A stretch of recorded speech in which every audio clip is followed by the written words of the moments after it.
ہاتھ میں گوزے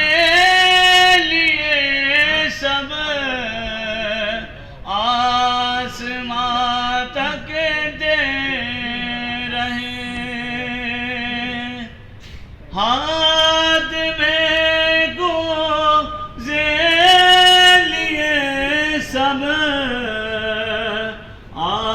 آسمان تک دے رہے، ابر نے ایک بوند پانی کی نہ برسائی،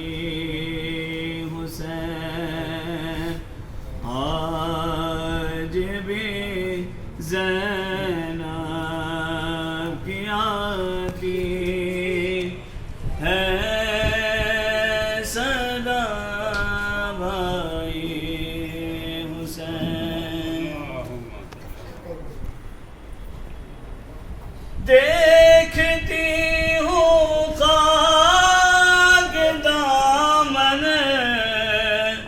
میں تو بھر آتا ہے دل،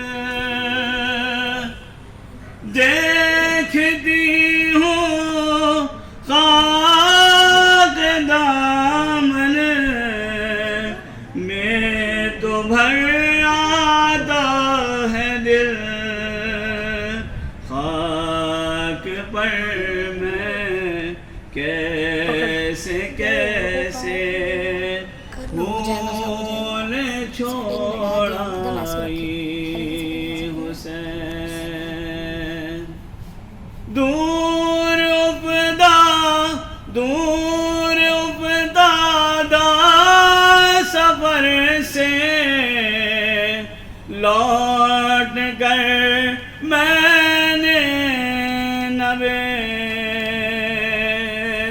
ٹھنڈا پانی جب پیا تیری ہی یاد آئی حسین، آج بھی زینب کی آتی ہے صدا بھائی حسین، تیرا چہرہ تیری آنکھیں بھولے کب پائی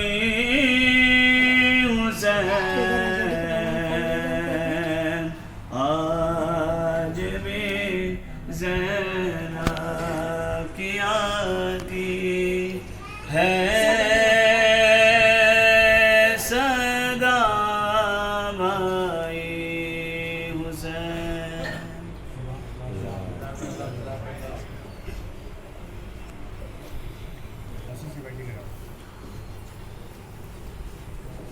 رحم اللہ من قرأ الفاتحہ۔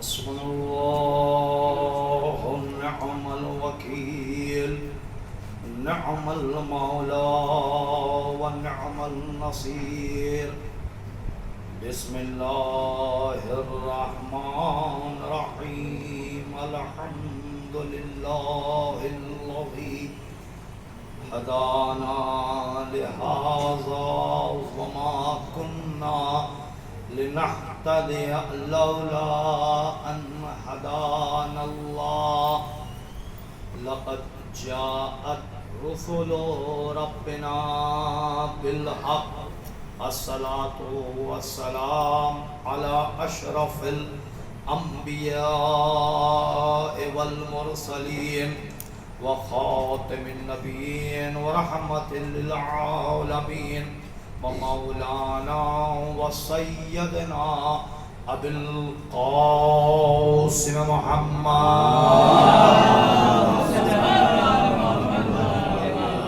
وآل الطيبين الطاهرين المعصومين المظلومين الغر الميامين ولعنة الله على أعدائهم أجمعين وغاصب حقوقهم ومنكر فضائلهم أما بعد فقد قال الله تبارك وتعالى في كتابه الكريم وهو أصدق الصادقين وقوله الحق بسم الله الرحمن الرحيم إنا زينا السماء الدنيا بزينة الكواكب صلى اللهم صل على محمد وآل محمد. عزیزان محترم، جس آیت کریمہ کی تلاوت میں شرف حاصل کیا ہے اور سرنامہ کلام قرار دیا ہے، قرآن مجید کے سورہ صافات کی 6 آیت ہے، 6 نمبر آیت ہے، جس میں ارشاد خلاق کائنات رب الارباب ہو رہا ہے وَإِنَّا زَيَّنَا السَّمَاءَ الدُّنْيَا، ہم نے آسمانوں کی دنیا کو زینت بخشی، زینت الکواکب، ستاروں سے۔ اسی طرح پروردگار عالم دوسری آیات میں بھی زینتوں کا ذکر کر رہا ہے، جیسے کہ ایک جگہ اس نے ذکر کیا المال والبنون لزینت حیات دنیا، مال اور اولاد جو ہیں وہ دنیاوی حیات کے لیے زینت ہے۔ اسی طرح اس نے زمین کی زینت، آسمان کی زینت، مردوں کی زینت، عورتوں کی زینت، مال ہے زینت، اولاد ہے زینت، ہر زینت کا ذکر کیا کہ عورت مرد کے لیے زینت ہے، عورت کے لیے زینت کہ وہ اپنے کو اپنے محرم مرد کے لیے سنوارے سجائے۔ تو جب یہ تمام آیتیں زینت کے بارے میں جو تھیں رسول اکرم اپنے اصحاب کرام کے درمیان تلاوت کر کے سنا رہے تھے، تو کسی ایک صحابی نے پڑھ کر کہا یا رسول اللہ کوئی ایک ایسی چیز بتائیں کہ آپ نے دنیا کی ہر چیز کو زینت قرار دیا ہے، تو زمین کی زینت کیا ہے؟ تو رسول نے فرمایا زینت الارض رجال، زمین کی زینت جو ہے وہ مرد ہیں، وہ زینت الرجال علی ابن ابی طالب، اب مردوں کی زینت جو ہے وہ علی ابن ابی طالب ہے۔ اسی لیے رسول کی حدیث بھی ہے کہ زینوا مجالسکم بذکر علی ابن ابی طالب، کہ اپنی نشست کو، اپنی مجلس کو، اپنی بیٹھک کو زینت بخشو ذکر علی ابن ابی طالب سے، کہ جہاں ذکر علی ابن ابی طالب ہوگا اس مجلس میں، اس بیٹھک میں زینت آئے گی، اور اگر ذکر ابو طالب، ذکر علی ابن ابی طالب نہ ہوا تو پھر وہ مجلس، وہ بیٹھک، وہ نشست منحوسیت چھائے گی اس پر۔ زینت بخشو علی کے ذکر سے۔ اب جہاں پروردگار عالم نے ہر شے کو کسی ایک شے کے لیے زینت قرار دیا، اور جب رسول سے پوچھا کہ تمام زینتوں کو جمع کیا جائے تو کون ہے زینت زمین کے لیے؟ کہا زمین کے لیے مرد زینت ہے، اب مردوں میں علی ابن ابی طالب زینت ہے، اور علی کا ذکر تمہاری مجلسوں میں زینت بخشے گا۔ تو اب جب تمام چیزوں کی زینت علی ہے تو علی کی بھی کوئی زینت ہوگی، تو علی کی اس زینت کا نام ہے زینب، کہ جو پاک کے لیے زینت ہے۔ آج چونکہ شب اول سفر کہہ سکتے ہیں، شب اول سفر ہے، اور آج ہی یعنی یوم اول سفر کے دن اہل حرم کا قافلہ شام میں وارد ہوا تھا، اور اس قافلے کی سالار جو ہیں وہ سیدہ زینب ہیں، اور سیدہ زینب قافلے کی سالار بن کر قافلے کو دربار کے اندر لے کر جا رہی ہیں۔ تو ہم نے سوچا کیوں نہ کچھ دیر مقام جناب زینب پہ گفتگو کی جائے، کہ زینب کی شخصیت کوئی ایک عام عورت کی شخصیت نہیں ہے. زینب وہ ہے کہ جو اپنے باپ کی زینت ہے، جس کی ماں وہ ہے کہ جو اپنے باپ کی ماں بنی ہے، اور زینب وہ ہے جو اپنے باپ کی زینت ہے. تو جب زینب اپنے باپ کی زینت ہے اور پھر علی اس ذات کا نام ہے جو ہر چیز کے لیے زینت ہے، مرکز زینت ہے، محور زینت ہے، تو اب جو علی ہوں گے وہی زینب ہوگی. علی اگر وجہ اللہ ہے تو زینب اللہ کے چہرے کی زینت ہوگی. علی اگر جنب اللہ ہے تو زینب بازو علی کی زینت ہوگی. علی اگر لسان اللہ ہے تو زینب اللہ کی زبان کی زینت ہوگی. علی اگر اذن اللہ ہے تو زینب علی کے کانوں کی زینت ہوگی. علی کا ذکر اگر عبادت الہی ہے تو زینب عبادت الہی کی زینت ہوگی. زینب وہ زینب ہے کہ جس کو معصوم نے کہیں محدثہ کہا ہے، کہیں عالمہ غیر معلمہ کہا ہے، کہیں مفہمہ غیر مفہمہ کہا ہے، کہیں عقیلۃ البنی ہاشم کہا ہے، کہیں شریکۃ الحسین کہا ہے. یعنی زینب شریکۃ الحسین یعنی شریک امامت ہے. زینب کا لقب ہے عقیلۃ البنی ہاشم، بنی ہاشم کی عقیلہ. ایک معصوم نے لقب دیا ہے، غیر معصوم کی زبان سے نکلا ہوا نہیں ہے. جناب زینب کے لیے جو عقیلۃ البنی ہاشم، یہ عقیلہ ہے. اگر عربی میں آپ دیکھیں تو ایک لفظ عقل ہے، فعل اس کا فاعل ہوگا عاقل، عقل رکھنے والا، اور مؤنث ہوگا اس کا عاقلہ، عقل رکھنے والی عورت. لیکن لفظ عقیل یہاں پر استعمال ہوا ہے، عقیلۃ البنی ہاشم. آخر یہ عقیلہ کے معنی کیا ہے؟ عاقل عقل رکھنے والا، عاقلہ عقل رکھنے والی. عقل یعنی خود عقل. اس کی مثال میں اس طرح سے دے کر کے چھوٹے بھائیوں کو سمجھاؤں کہ علی کا نام علی ہے، اعلیٰ نہیں ہے. علی نصیر ہے، رسول کے ناصر نہیں ہے. کیونکہ علی اور اعلیٰ میں فرق ہے.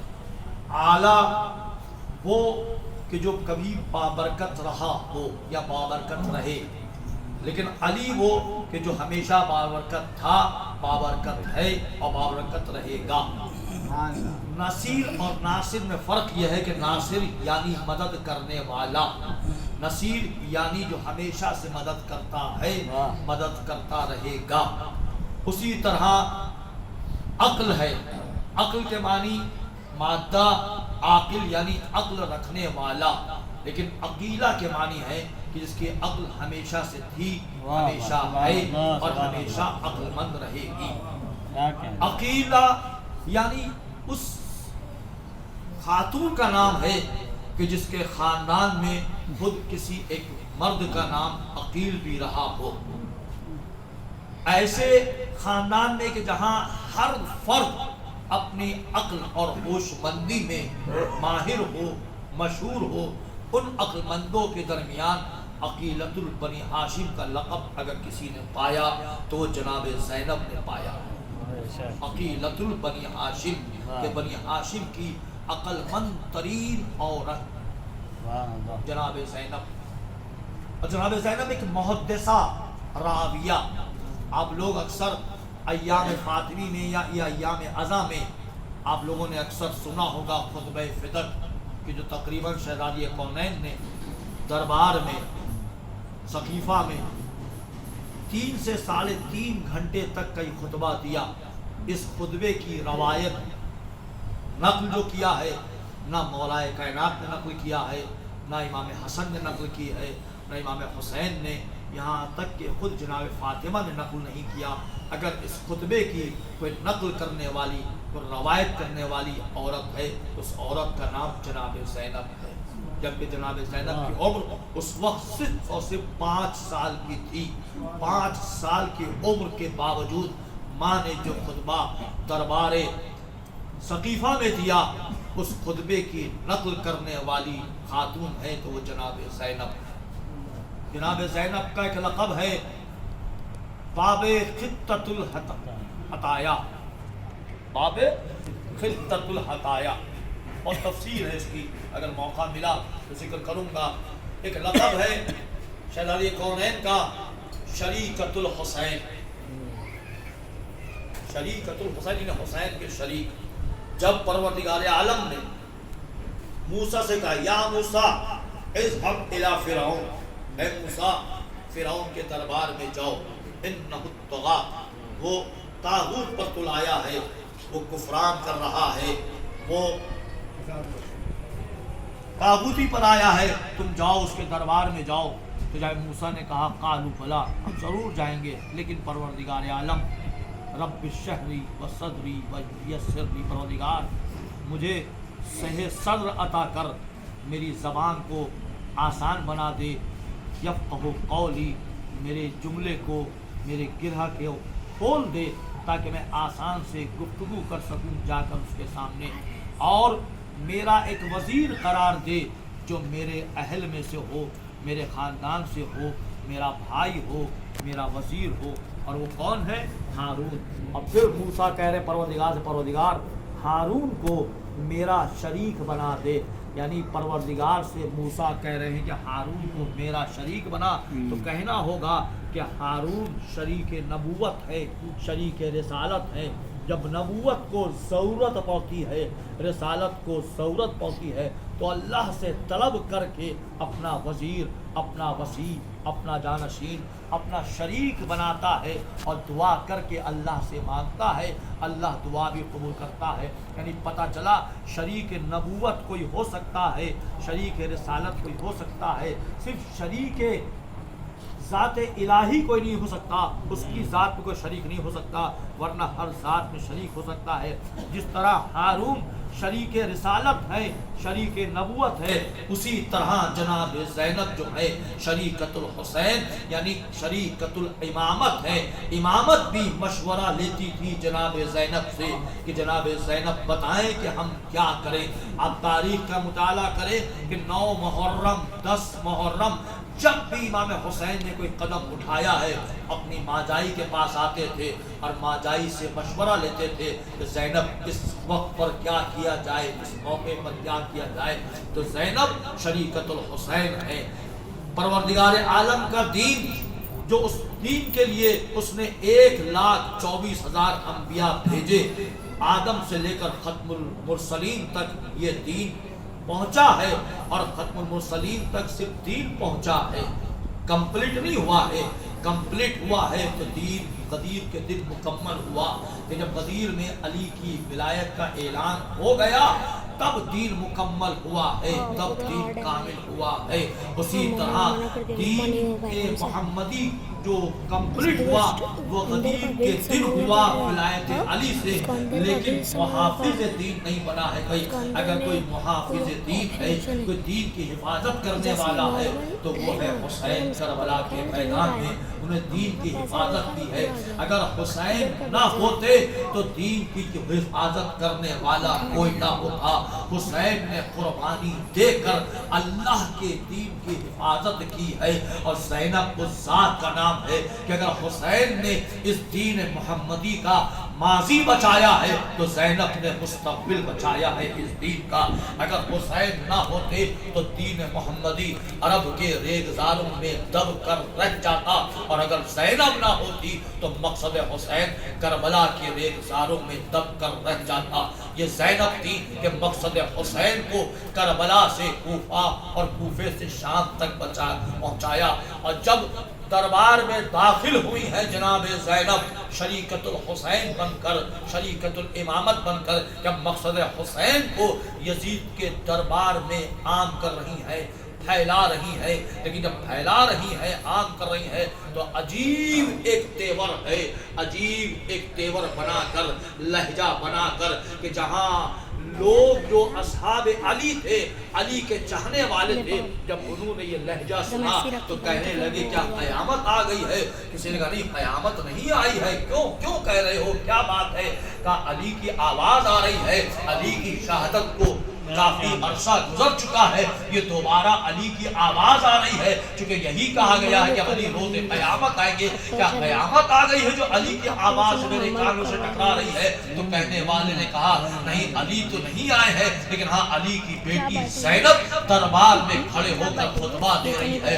زینب وہ ہے جس نے علی کے لہجے کو اختیار کیا ہے، تو علی کا لہجہ زینب نے اختیار کیا۔ تو مجھے کہنے دیئے لہجے زینب کہ جہاں پردے میں رہا اور زینب نے علی کے لہجے کو استعمال کیا ہے، تو علی کا لہجہ دو ہی لوگوں نے استعمال کیا ہے، یا ما فوق العرش اگر کسی نے استعمال کیا ہے تو اللہ نے علی کے لہجے کو استعمال کیا، اور اگر دربار میں کسی نے استعمال کیا ہے تو زینب نے علی کے لہجے کو استعمال کیا ہے۔ صلوات پڑھے محمد